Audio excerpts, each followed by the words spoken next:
Welcome to Outback Outdoors. Make sure you like, subscribe, and click the alert to stay up to date on all our new videos.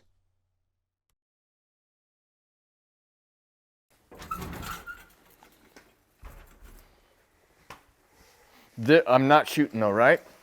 You can if you want. Peep won't come out. Okay. So it's entirely up to you, but just ballpark that height.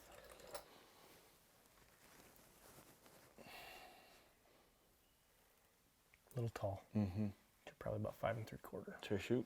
Yeah, if you'd like. Every shot shocks that string.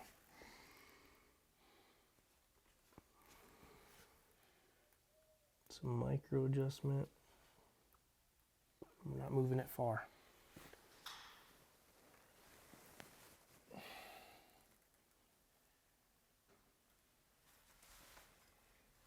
Still a little high. Just a touch, okay.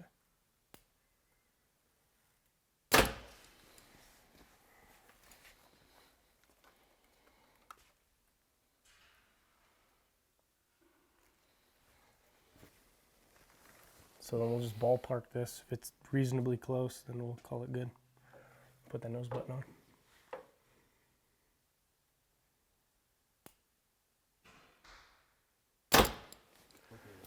Shoulders. Yellow, that's just I know.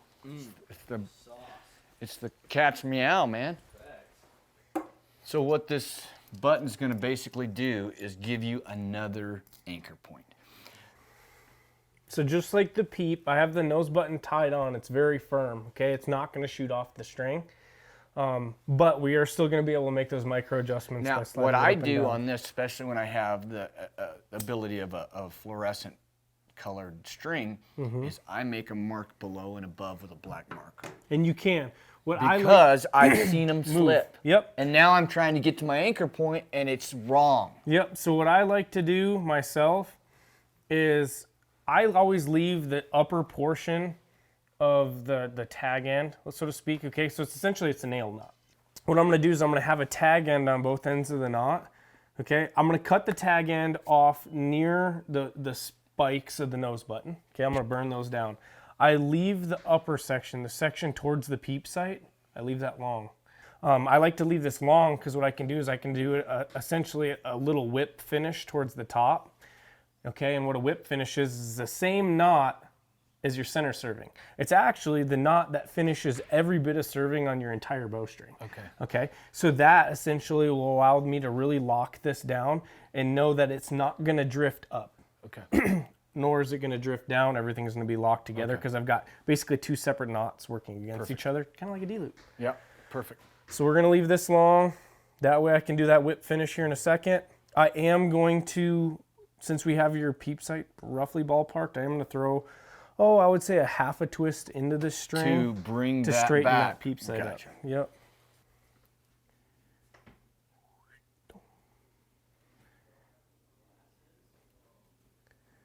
Bingo. Okay. Now anytime you ever press a bow, you always want to make a quick little glance, make sure everything's on the in the string tracks and on the posts. I don't want to go too excessive. So let's make our way back to the move that down just a little bit. Make our way back to the tuning rack. We're going to get that nose button height and that Peep Sight finalized. Thank you. You're a cameraman. Didn't even know it. What's up, guys? Welcome to today's episode of My Bow. That doesn't make it a blooper reel. We're not friends. Oh, that How's that looking? feels good. How's the Peep height? It's perfect. Sweet. Blind squirrel finds a nut. Go ahead and shoot or no? Go for it. You can shoot. It can hurt you. Golly, that feels good. Sweet. The draw on that is pretty freaking sweet. It's the smoothest tip.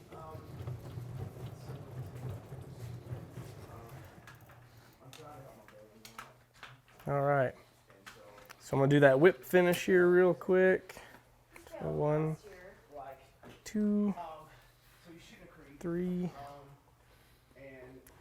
4, 5.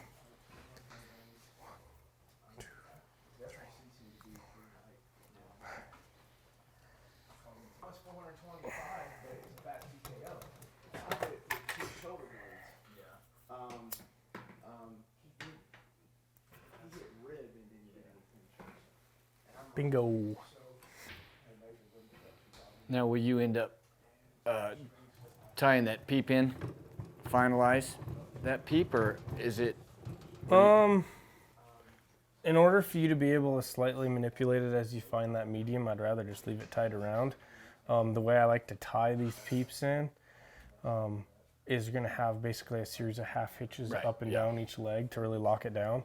And if I do that, you're not going to be able to manipulate the peep at all. Okay. So I'd much rather it. But it'll be fine. Oh yeah, it's not. I mean, you can push on it. Yeah. It's going to take some substantial persuasion in order to get it to move. Okay. So we should be close there. Let's take a look. Let's go back over to the tuning tunnel. Okay. Take a quick gander at it.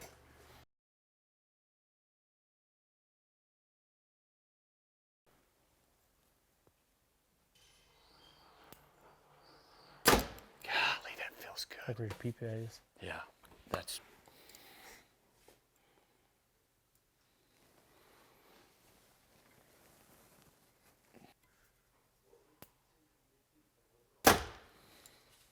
There we go. 291. Plenty quick. 291. Okay, I'll have to write all this down.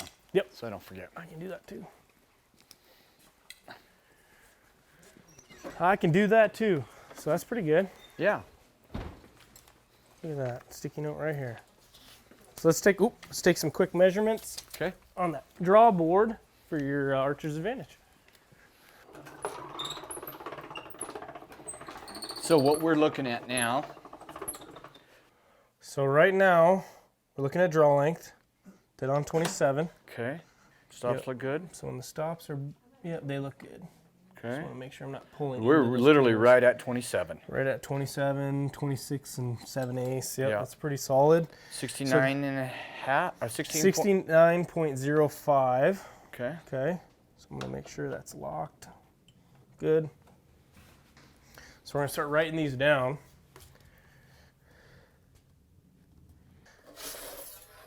All right, and now we're going to measure from your pin to your peep. Ooh. 29 and 5/16. 5/16, yeah. 29 5/16. Peep to pin. Now we got to go peep to arrow. So we need to slide an arrow into that. Now, do you want me to hold this? I'll just hold it up just okay. a little bit. And you want to go perpendicular to the arrow. Yep. So we're measuring from the center of the arrow to the center of your peep. That's right at 4 inches. 4 inches on the button. Freaking 4! All right. So we've got speed, draw length, draw weight, peep to pin, and peep to arrow at this point. Now we need to make multiple measurements take multiple measurements of your arrows to have all the final data. So I'll trade you an arrow for the bow. 85 grain point. Your insert weighs 12 grains. Just so you know, that's a factory. It's a factory gold tip insert. Actually, I think they're 12.1 grains. That's a 246 insert. Are you writing that down? Yep. Okay. I have another sheet that I can write all this stuff down. It's a little bit easier to track rather than a bunch of numbers on a sticky note. Right now, it looks like Trevon's just bolting on his SL sidebar bracket. For those that aren't familiar with a sidebar or back bar, the concept of the back bar is to work with in conjunction with your front bar to balance the bow forward and back. But again, with traditional accessories, like for instance the sight right now, you notice it's mounted to the left side of the bow. Because that's mounted to the left side, the rests are normally mounted to the left side, quiver would be mounted to the left side. Obviously, it's heavy in one direction, right? So by putting the sidebar bracket on there, okay, on the right side of the bow, you're using that stabilizer to counteract all that weight. So there's really no tipping of the bow. The bow wants to sit naturally vertically, and it can definitely help the bow aim. So the only thing that we have not really done, and obviously we talked about it, but we have not set third axis yet. We can go ahead and jump on that. Yeah. Now that we have your peep sight in there and you can look through your peep into your housing at that level rather than tilting your head away, because we want to make sure that stays square to your eye, and we don't want to be tilting our head around the string to try to verify that. Correct. So draw that guy back, get in your anchor position there, and just use that post and line it up on the door jamb so I can see where we're at. But I need to come down. Yep. Right there. Well, dang, between the lines. It's pretty solid. Go ahead and ease that down. There it goes. 85% let off. Okay, so now we're going to do the same thing, but this time we're going to use that pin. our long pin. All right. All right, so I'm going to get around to Trevon so I can see that bubble. Okay. All right, can you see that pin? Mm-hmm. Okay, good.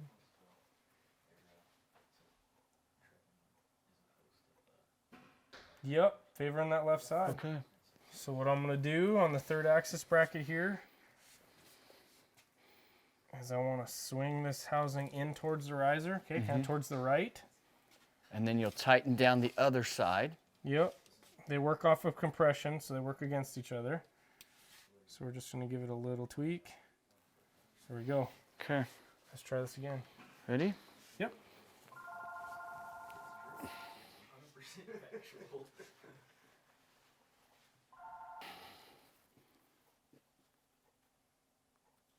Yep, absolutely. You have a great day. Mm-hmm. Voila. Waha! Money. All right, we're loose again. We can talk. Okay. All right. We got the Archer's Advantage info. Real quick, we'll recap. Yeah, so again, we pulled the bow out of the box, measured axle and brace height real quick, and started off with the rest to start that initial build process. Right. This is simple because we just bolted it bolted on. it We on. have not actually sighted this in. I'll do that. You put the arrow on. We found your center shot is what they call it, Yep, right? essentially, yep. So figured out, got the bow plumb, figured out the height that we needed for the knock height, and got those pinch knots tied on, and then went ahead with that D-loop. A quick set center shot windage, okay, by eyeballing down the riser. Again, calibrated eyeball, can't beat it. Right. And then from there, we went over to the paper tuning rack. Obviously, like Trevon mentioned, we had the sight bolted on and stuff like that, but that's not really that important at that point. We shot it through paper to see how our initial tune was. With your hinge release, man, chef's kiss. Perfect, right? Shot great.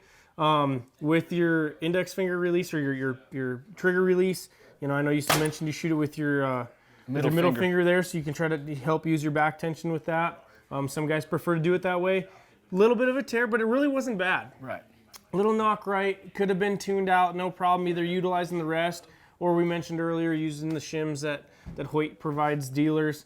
I would have shimmed it, but right now we're in the summertime, you're gonna do a lot of target archery, you're gonna be shooting your hinge a lot. Man, perfect bullet hole, why take it away? So we left that tune as it was, again, perfect bullet hole with that hinge release. And then once we had that, we went ahead and installed that peep. Okay, threw the bow in the bow press, just pressed it enough that the string could go limp so we could separate those strands and drop the peep in.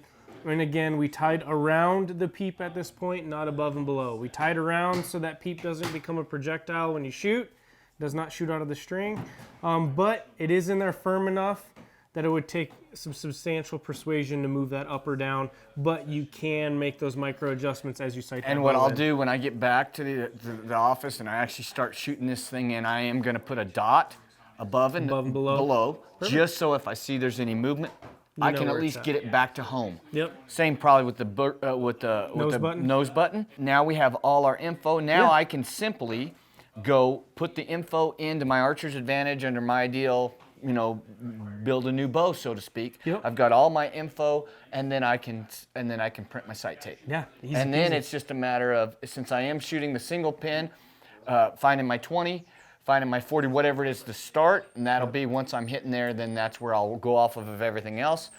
Then when I'm ready to throw on my hunting stuff, I will probably be ready to retune. Yep. Just check everything again, and I'll just slide my bar out, put my 5-pin in, and then of course I'll use my bottom as my floater in that situation, but I still have a 5-pin hunting sight. Yep. It'll be set at 60, and then I'll have 50, 40, 30, 20. Yep. And so we're pretty much ready to now go to the next step, which is actually sighting the bow. Yeah, definitely want to get a bunch of arrows through that bow, start sighting it in, get those strings, settling, and that way when it comes time to change it up for the hunting setup, you're going to be ready to go 100%, ready to rip. Dude, as always, thanks Of a course. ton, Beau. Of course. Appreciate Always it. happy to help. Yep, I'm Love it. excited. Time to shoot now.